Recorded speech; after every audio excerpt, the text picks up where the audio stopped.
General secretary منتخب تحصیل بار ایسوسی ایشن پنڈی بٹیا کے سالانہ انتخابات میں معروف قانون دان میاں ناظم عباس بٹی مقابلہ صدر منتخب ہو گئے، جبکہ جنرل سیکرٹری کے عہدے پر چودھری کاشف فرائی بھی بلا کامیاب قرار پائے۔ میاں ناظم عباس بٹی کے بلا صدر منتخب ہونے پر وکلا برادری سمیت سیاسی، سماجی اور عوامی حلقوں میں خوشی اڑ گئی۔ ان کی کامیابی پر مبارکباد دینے والوں کا تام اور تحصیل بار میں جشن کا سما رہا۔ موقع پر چودھری محمد عاطف انو، حاجی محمد ریحان، عبداللہ ارشاد، ایڈوکیٹ یاسر ارشاد،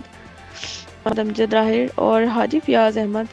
سمیت دیگر نے میاں ناظم عباس بٹی کو دلی مبارکباد پیش کرتے ہوئے کہا کہ ان کے بلا مقابلہ انتخاب کی محنت، دیانتداری، خوش اخلاقی اور وکلا کی برادری کے